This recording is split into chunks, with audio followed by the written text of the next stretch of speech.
बच्चों हम सीखने वाले हैं पाठ 9 वृत्त का प्रमेय 9.7 जो कि बहुत ही इंपॉर्टेंट प्रमेय है। प्रमेय क्या कहता है, देखिए, वृत्त के एक चाप द्वारा, चाप इसको बोलते हैं बच्चों, ठीक है।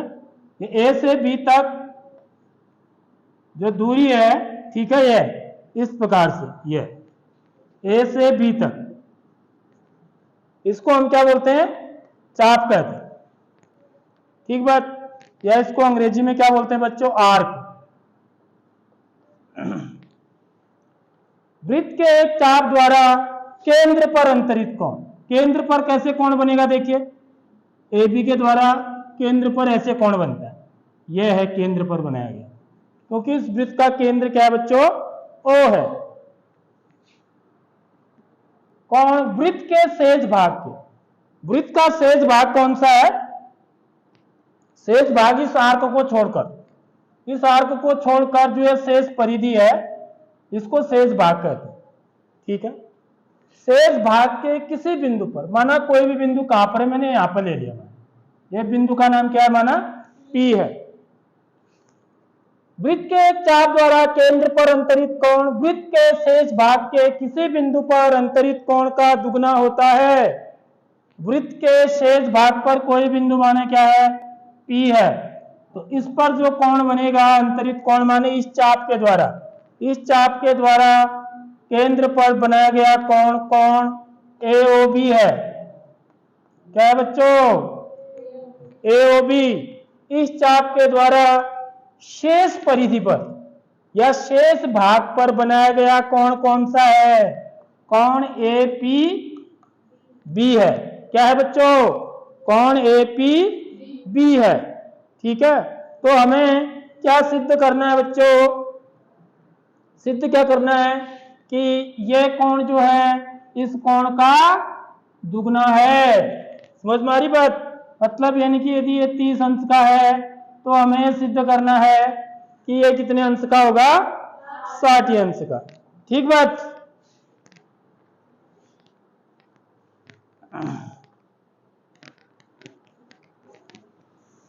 तो बच्चों हम शुरुआत कहां से करते हैं, कभी भी दिया है, ठीक है, हल करेंगे, दिया है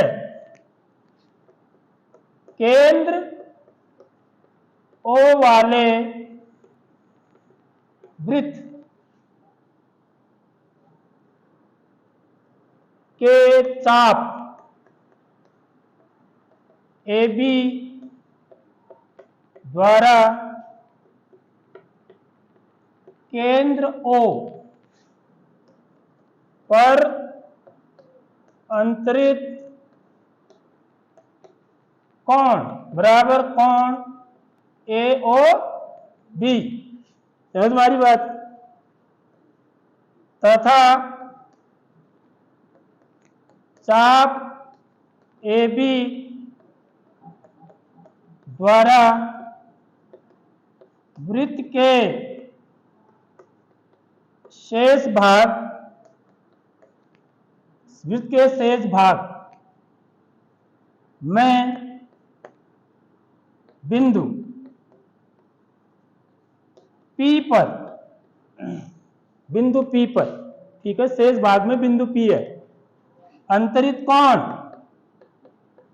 अंतरित कोण बराबर कोण APB, APB।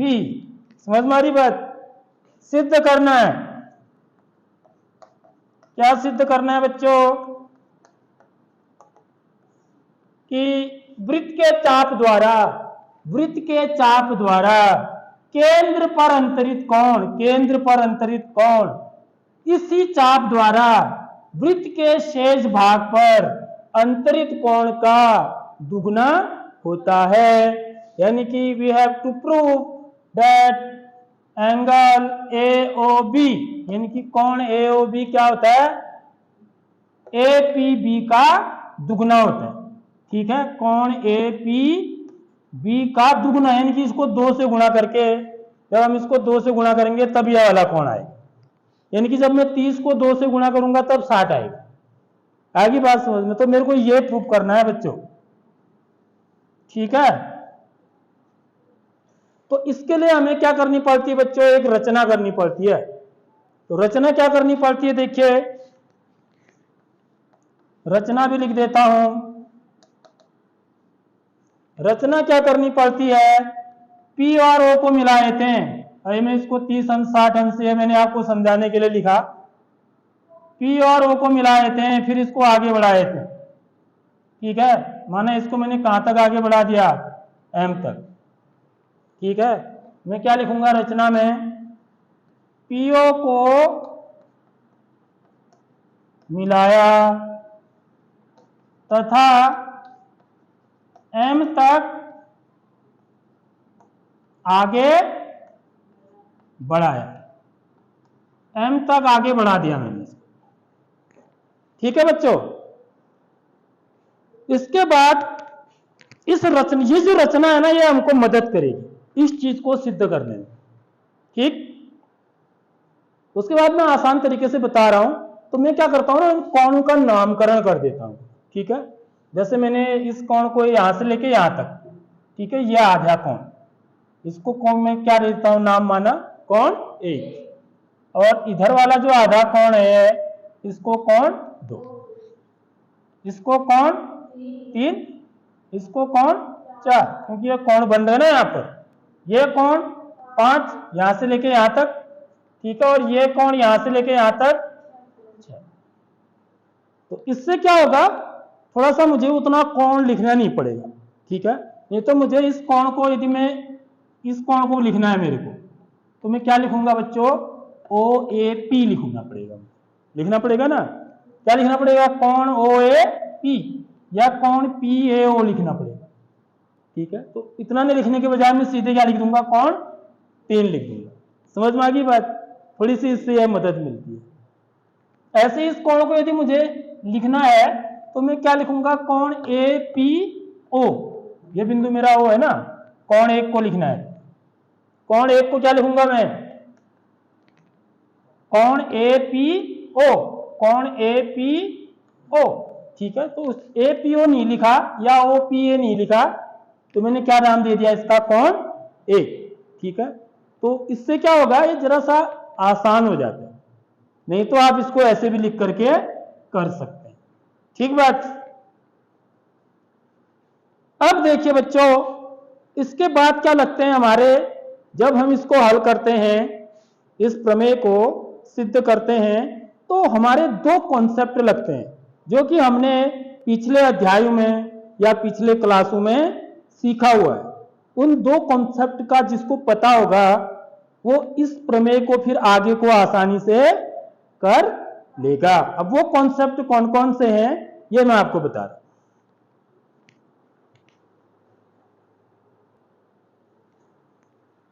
तो बच्चों इसमें कॉन्सेप्ट नंबर 1 क्या है, देखिए, किसी त्रिभुज के बराबर भुजाओं के सामने के कोण भी बराबर होते हैं, ठीक है। यदि एक त्रिभुज है, देखिए एक त्रिभुज, माना मैंने ए बी सी, यह त्रिभुज है, इसकी ये 2 भुजाएं बराबर है, कौन कौन से, ए सी और बी सी, माना, ठीक है। बराबर का मतलब ये 5 सेंटीमीटर है, तो ये भी 5 सेंटीमीटर है, माना ये जो है 7 सेंटीमीटर है, ठीक। तो यहां पर देखिए इस त्रिभुज को क्या बोलते हैं बच्चों, हम समद्विबाहु त्रिभुज बोलते हैं, इस त्रिभुज को बोलते हैं समद्विबाहु त्रिभुज। तो इसकी यदि 2 भुजाएं बराबर हैं तो इन भुजाओं के सामने वाले कोण, एसी के सामने कौन सा कोण बन रहा है, कोण बी, और बीसी के सामने कौन सा कोण बन रहा है, इस भुजा के सामने देखो, कोण ए। एसी के सामने कौन सा कोण बन रहा है, कोण बी, और बीसी के सामने कौन सा कोण बन रहा है, कोण ए। तो यदि त्रिभुज ए बी सी में एसी किसके बराबर है बच्चों, बीसी के, तो कोण ए किसके बराबर होगा बच्चों, कोण बी के। समझ में आ रही बात, ये कॉन्सेप्ट लगने वाला है, तो यही क्या कहते हैं, किसी त्रिभुज के बराबर भुजाओं के सामने के कोण भी बराबर होते हैं। यह आपको याद होना चाहिए, ये पता होना चाहिए। ठीक, दूसरा कॉन्सेप्ट क्या लगना है, देखिए किसी त्रिभुज का बहिष्कोण, एक त्रिभुज है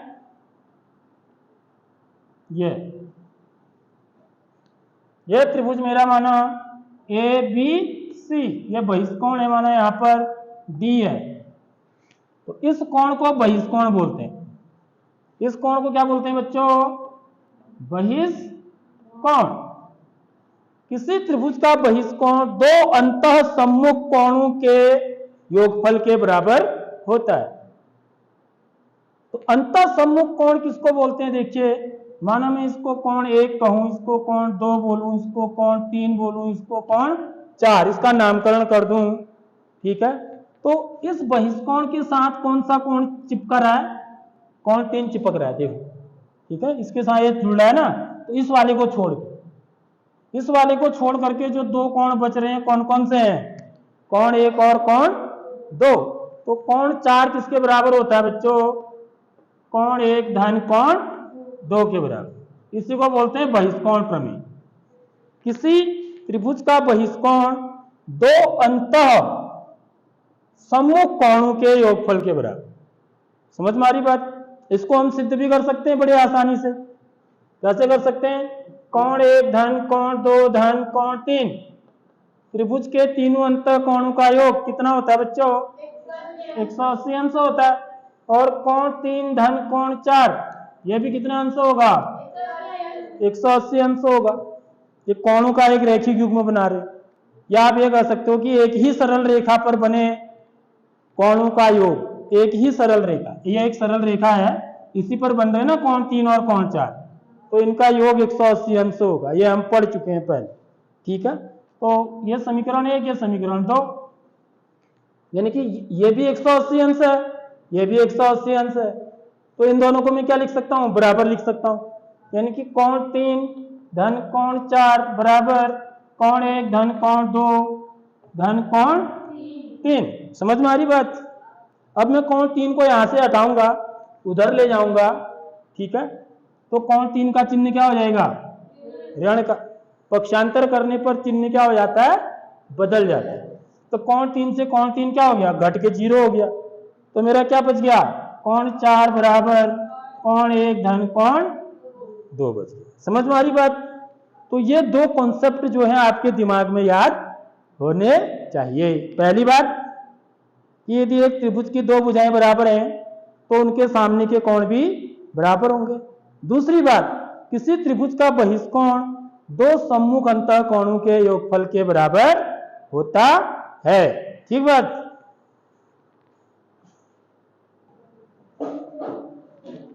तो अब देखिए बच्चों, उसके बाद जब हम सिद्ध करते हैं तो क्या लिखते हैं, उत्पत्ति। ठीक है, प्रूफ। तो मैं सबसे पहले इस वाले त्रिभुज में लूं, त्रिभुज एओपी में, त्रिभुज एओपी में। ठीक है, तो देखो एओ किसके बराबर होगा बच्चों, ओपी के बराबर होगा ना। समझ में आ रही बात। तो ओए बराबर ओपी, ओए बराबर ओपी। तो इसका मतलब ये कैसा त्रिभुज है, समद्विबाहु त्रिभुज है। जो अभी मैंने बताया ना आपको, यह है त्रिभुज। देखिए ऐसे है, ये ओ है, ये ए है, ये पी है। तो ओए और ओपी क्या है, दोनों आपस में बराबर है। ठीक है, तो यहाँ पे कौन सा कोण है, 3 कोण। ये कौन सा कोण है, कोण 1। समझ में आ रही बात। पी पर ना ये 1 बन रहा है, यहाँ पर 3 बन रहा है। देख लो मैंने इस चित्र को ऐसे बना दिया। ठीक है, तो ओए और ओपी बराबर है। तो इससे क्या सिद्ध होता है कि कोण 1 भी किसके बराबर होगा, ओए के सामने कौन सा कोण बन रहा है, कोण 1। ओपी के सामने कौन सा कोण बन रहा है, कोण 3, जो अभी पढ़ा हमने पहला कॉन्सेप्ट। समझ में आ रही बात। तो ओए बराबर ओपी है, तो इसलिए कोण 1 बराबर क्या होगा, कोण 3 होगा। समझ में आ रही बात। क्योंकि ये समद्विबाहु त्रिभुज है। तो किसी त्रिभुज की यदि दो भुजाएं बराबर होती हैं तो उनके सामने के कोण भी बराबर होते हैं। ठीक, पहली बात ये होगी। इसी प्रकार इसमें, इस वाले त्रिभुज में देखिए, इसी प्रकार त्रिभुज किसमें, बीओपी में, बीओपी में। अच्छा, बराबर कैसे हैं ओए और ओपी? ये तो लिखा नहीं मैंने, क्या ओए और ओपी कैसे बराबर हैं? हाँ, क्योंकि ये वृत्त की त्रिज्याएं हैं। वृत्त की क्या है? त्रिज्याएं है ना।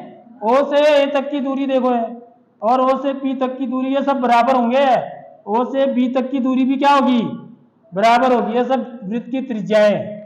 केंद्र से परिधि पर जो रेखाखंड डाला जाता है उसको वृत्त की त्रिज्या बोलते हैं। ठीक है, तो एक वृत्त की आप हजारों त्रिज्याएं खींच सकते हैं, लेकिन उनकी लंबाइयां कैसी होंगी? बराबर होंगी। वृत्त की त्रिज्याएं बराबर होती हैं।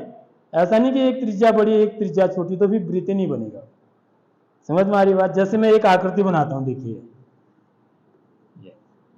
तो यह वृत्त नहीं है, क्योंकि माना इसका एक केंद्र है माना, तो एक ये दूरी तो इसकी कम होगी, लेकिन यह दूरी क्या होगी इसकी?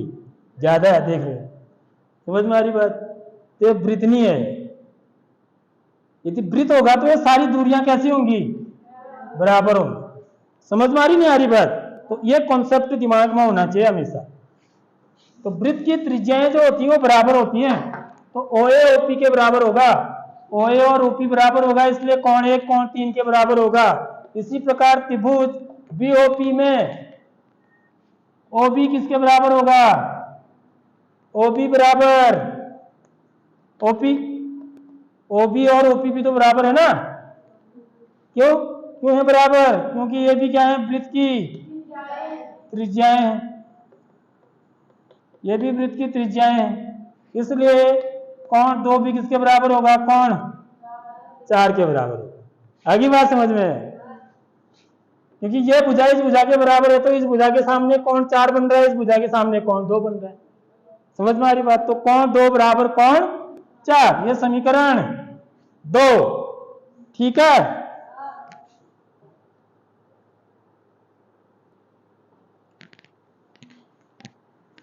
अब देखिए बच्चों, इस त्रिभुज में देखो, यह जो त्रिभुज है, ठीक है, कौन सा त्रिभुज? त्रिभुज ओएपी में ये क्या बन रहा है बच्चों? देखो, ये लाइन हमने आगे बढ़ाई हुई ना, मैंने अभी बताया एक त्रिभुज है आपके पास, ऐसे इसमें ये लाइन मैंने आगे बढ़ा दी माना, तो ये बहिष्कोण बन जाता है। तो ये क्या है? कोण 5 है। समझ में आ रही बात? ये क्या है? कोण 1 है। ये क्या है? कोण 3 है। समझ में आ रही नहीं आ रही बात? ये ए है, ये पी है, यह ओ है। इधर क्या ले लिया मैंने? बिंदु एम। देखो, इस उसको मैं इधर बना रहा हूं।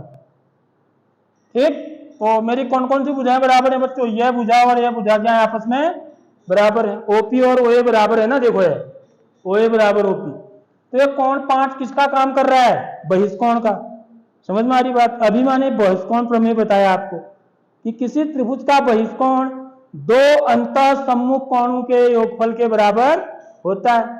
तो इसलिए कोण 5 बराबर, कोण 5 किसके बराबर होगा बच्चों? कोण 1 धन कोण 3 के बराबर होगा, नहीं होगा? किसके, कहां से आया है? बहिष्कोण प्रमेय से, बहिष्कोण प्रमेय से आया। ठीक है, अब लेकिन कोण 1 और कोण 3 तो बराबर है ना आपस में, है नहीं है? देख लो है। ठीक है, तो कोण 5 बराबर क्या लिखूंगा मैं? कोण 1 धन कोण 3 को क्या लिख दूंगा? कोण 1 ही लिख दूंगा। कोण 3 को क्या लिख दूंगा? कोण 1, क्योंकि कोण 3 कोण 1 के बराबर है। यह कौन बोल रहा है? समीकरण 1। कहां से आया है? समीकरण 1 से। तो इसलिए कोण 5 किसके बराबर आ गया बच्चों? कोण 1 और कोण 1 को जोड़ूंगा तो इनका जोड़ कितना कहलाएगा? 2 कोण 1। याद रखो, एक्स धन एक्स क्या होता है? 2x होता है। ठीक है, ऐसे ही जोड़ेंगे। तो कोण 1 धन कोण 1 बराबर 2 कोण 1, ये एक्स का काम करेगा। ठीक बात?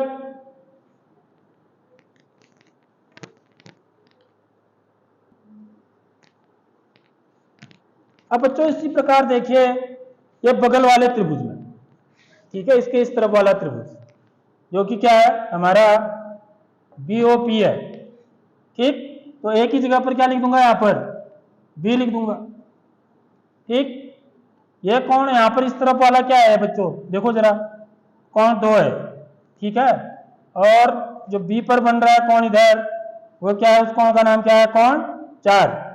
और ये कौन क्या बन गया, कौन 6। इसके लिए बहिष्कोण कौन सा हुआ, कौन 6 हो गया, देख लो हुआ नहीं हुआ, देख लो। तो ये कौन 2 कौन 4 और ये बहिष्कोण क्या बन गया, कौन 6। तो कौन कौन सी भुजाएं बराबर है मेरी, OB और OP बराबर है, OB और OP बराबर है। तो इसका मतलब OB के सामने वाला कौन कौन सा है, यह है, ठीक है। और OP के सामने वाला कौन कौन सा है, यह है। तो कौन 2 बराबर क्या है, कौन 4 है, यहाँ पर हमने साफ लिखा हुआ है। तो मेरा इसी प्रकार क्या हो जाएगा बच्चों, कौन 6 बराबर, क्योंकि कौन 6 क्या है, बहिष्कोण है, ठीक है, त्रिभुज का। तो कौन 6 किसके बराबर होगा, कौन 2 धन कौन 4 के। देख लो जरा सा, इस कोण को छोड़कर, इस कोण को छोड़कर इन 2 कोणों के योगफल के बराबर होता है बहिष्कोण, ठीक है। तो कौन 6 बराबर क्या हो जाएगा बच्चों, कौन 2 और कौन 4 तो बराबर है ना आपस में, समझ में आ रही बात। यानी कि मैं कौन 4 को क्या लिख सकता हूं, कौन 2 ही लिख सकता हूं, क्योंकि कौन 4 का जो मान है वही तो कौन 2 का मान है। तो मैं क्या लिखूंगा, कौन 2 धन कौन 2। ये कहां से आया बच्चों, बहिष्कोण प्रमेय से, बहिष्कोण प्रमेय से। और ये कहां से आया, समीकरण 2 से, समीकरण 2 से ये। तो कौन 6 बराबर कितना हो गया बच्चों आपका, 2 कौन, समझ में आ रही बात। तो कौन 5 का मान आया था 2 कौन 1, कौन 6 का मान आ रहा है 2 कौन 2, नोट कर लो ये बात।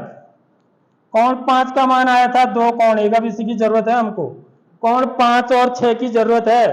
क्यों, क्योंकि यदि मैं कौन 5 और कौन 6 को जोड़ दूंगा, ठीक है, कौन 5 यहां से यहां तक है, कौन 6 यहां से यहां तक है। यदि मैं कौन 5 और कौन 6 को जोड़ दूंगा, वही कौन तो क्या होगा, चाप 1B के द्वारा केंद्र पर बनाया गया कौन होगा, होगा नहीं होगा, क्योंकि यहां से यहां तक हो जाएगा ना पूरा। यदि मैं कौन 5 और कौन 6 को जोड़ दूं तो वो किसके बराबर हो जाएगा, कौन AOB के बराबर हो जाएगा। मेरी बात आ गई समझ में। तो कौन AOB बराबर कौन 5 धन कौन 6, समझ में आ गया बात। कौन 5 और कौन 6 को जोड़ूंगा तो इसी को कौन AOB बोलूंगा। अब मैं यहाँ पर कौन 5 का मान लिख देता हूं। कौन 5 का मान कितना है बच्चों, 2 कौन 1, ठीक है। कौन 6 का मान कितना है बच्चों, 2 कौन 2, ठीक बात। यह आपने नोट कर लिया नीचे। तो अब यहां से देखो, यहां से हम रिजल्ट पर पहुंच रहे हैं अब, ठीक है। अंतिम घड़ी आ चुकी है, अब हमको परिणाम मिलने वाला है, ठीक है। तो यहां पर देखो बच्चों, यहां पर क्या है, 2 कॉमन है नहीं है, 2 यहां भी है 2 यहां भी है। ये तो 2 से गुणा हो रखा है ना कौन 1, ये भी 2 से गुणा हो रखा है क्या, कौन 2, यानी कि 2 मेरा कॉमन है, 2 को बाहर ले लूंगा तो अंदर 2 का भाग दूंगा इसमें, तो क्या बचेगा, कौन 1 बचेगा, 2 से 2 कट जाएगा एक बार, ठीक। अब 2 का भाग इसमें भी दूंगा तो धन क्या बचेगा, कौन 2। और कौन 1 धन कौन 2, देखो ये कौन 1 धन कौन 2, इन 2 कोणों को जोड़ूंगा तो क्या बनेगा मेरा, कौन APB। कौन APB किसके बराबर है, कौन 1 और कौन 2 के योग के बराबर है ना। कौन 1 यहां से यहां तक है, कौन 2 यहां से यहां तक है, ये कौन 1 यहां से यहां तक है, कौन 2 यहां से यहां तक है। तो इन दोनों कोणों को जोड़ दूंगा तो कौन सा कोण बन जाएगा, पूरा कोण, यहां से लेके यहां तक ना। तो इसी को तुम्हें क्या बोल रहा हूं, कौन APB बोल रहा हूं ना।